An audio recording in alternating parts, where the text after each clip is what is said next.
नमस्कार, आप देख रहे हैं जनता सेवा एक्सप्रेस। नए आपराधिक कानून आज से देश भर में लागू हो गए हैं। भारतीय न्याय संहिता, भारतीय नागरिक सुरक्षा संहिता और भारतीय साक्ष्य अधिनियम ब्रिटिश काल के भारतीय दंड संहिता, आपराधिक प्रक्रिया संहिता और भारतीय साक्ष्य अधिनियम की जगह लेंगे। 6 अपराधों में सजा के तौर पर कम्युनिटी सेवा का प्रावधान किया गया है।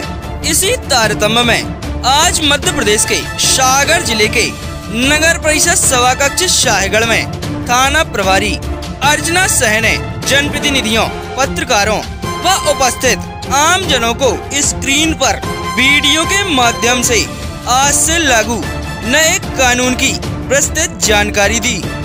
मैडम, यह नया कानून शुरू हो गया, आज बैठक हुई है, बताइए क्या हुआ? ये आदरणीय प्रधानमंत्री महोदय और गृह मंत्री महोदय द्वारा जो नया संसद में कानून पारित किया गया है, इसका आज 1 जुलाई से इम्प्लीमेंटेशन होना था, जिसके लिए आज रात्रि 30 जून को रात 12 बजे के बाद जो भी अपराध पंजीकृत होगा, जो नई धाराओं भारतीय न्याय संहिता BNS, BNSS इसके अंतर्गत रजिस्टर्ड किया जाएगा। इसमें विभिन्न धाराओं में परिवर्तन किया गया है, कुछ धाराओं में डायल्यूशन किया गया है, कुछ में पुलिस को अतिरिक्त पावर दिए गए हैं।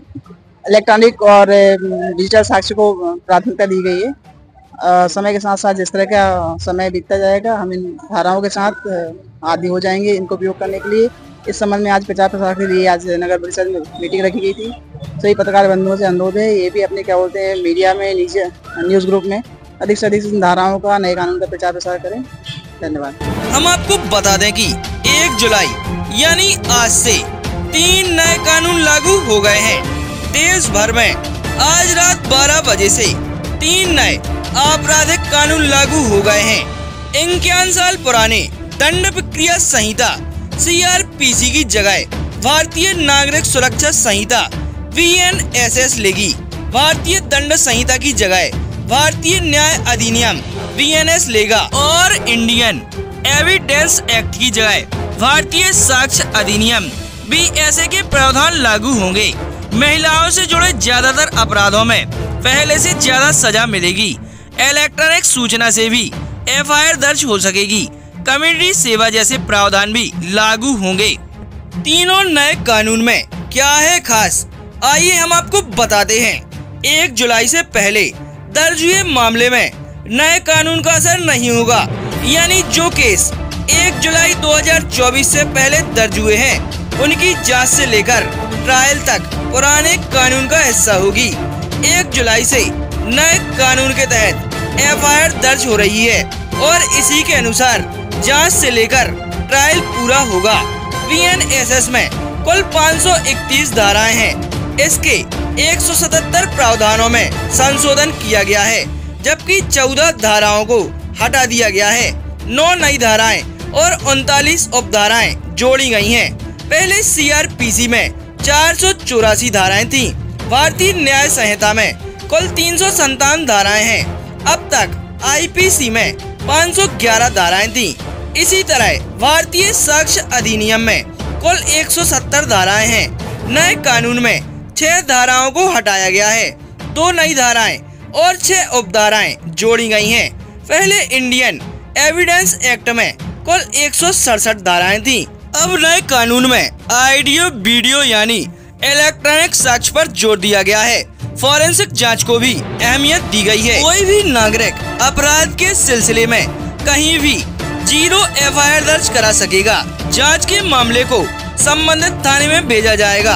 अगर 0 FIR ऐसे अपराधों से जुड़ी है जिसमें 3 से 7 साल का सजा का प्रावधान है, तो फॉरेंसिक टीम से साक्ष्यों की जांच करानी होगी।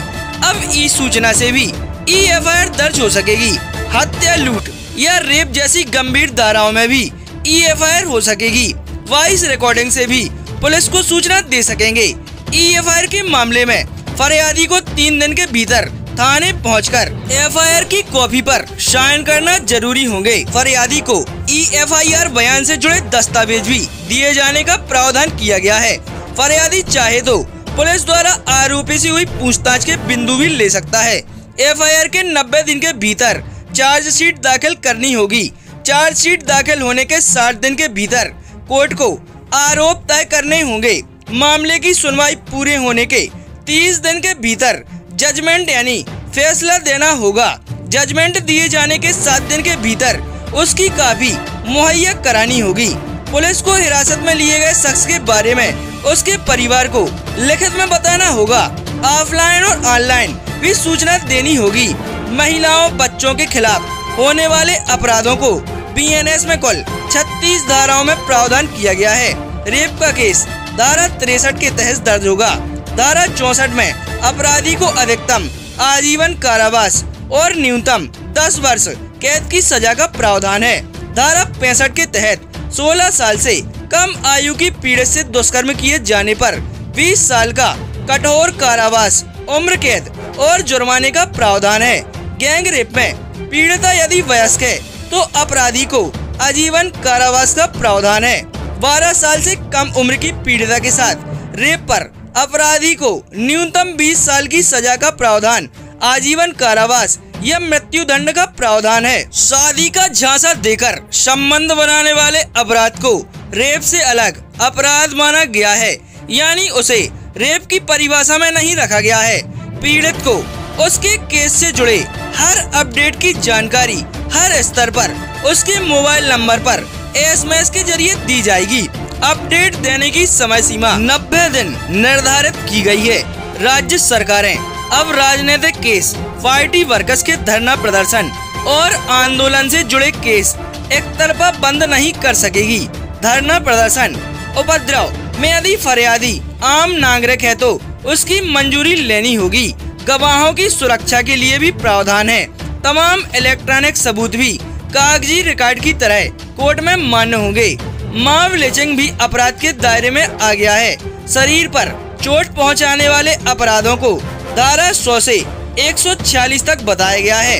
हत्या के मामले में धारा 101 के तहत केस दर्ज होगा। धारा 111 में संगठित अपराध के लिए सजा का प्रावधान है। धारा 113 में टेरर एक्ट बताया गया है। मॉब लिंचिंग के मामले में 7 साल की कैद या उम्र कैद या फांसी की सजा का प्रावधान है। चुनावी अपराध को धारा 169 से 177 तक रखा गया है। संपत्ति को नुकसान, चोरी, लूट और डकैती मामले को धारा 303 से 334 तक रखा गया है। मानहानि का जिक्र धारा 356 में किया गया है। दहेज हत्या धारा 79 में और दहेज प्रताड़ना धारा 84 में बताई गई है। ठगी में 420 नहीं अब 316, मर्डर में 302 नहीं 101 धारा लगेगी। वहीं नए क्रिमिनल लॉ में क्या है प्रावधान? छोटे मोटे अपराधों के लिए गिरफ्तार किए गए लोगों को सजा के तौर पर सामुदायिक सेवा करनी होगी। संशोधित नए कानून में आत्महत्या का प्रयास, लोक सेवकों द्वारा अवैध व्यापार, छोटी मोटी चोरी, सार्वजनिक नशा और मानहानि जैसे मामलों में सामुदायिक सेवा के प्रावधान शामिल हैं। सामुदायिक सेवा अपराधियों को सुधारने का मौका देती है, जबकि जेल की सजा उन्हें कठोर अपराधी बना सकती है। अब तक अदालतें पहली बार अपराध करने वाले या छोटे अपराध करने वालों को सामुदायिक सेवा की सजा देती रही, लेकिन अब यह स्थायी कानून बन गया है। नए कानून के तहत पहली बार ऐसा प्रावधान किया गया है जिसमें नशे की हालत में उपद्रव मचाने या 5000 रुपए से कम की संपत्ति चोरी जैसे छोटे अपराधों के लिए सामुदायिक सेवा को दंड के तौर पर माना गया है।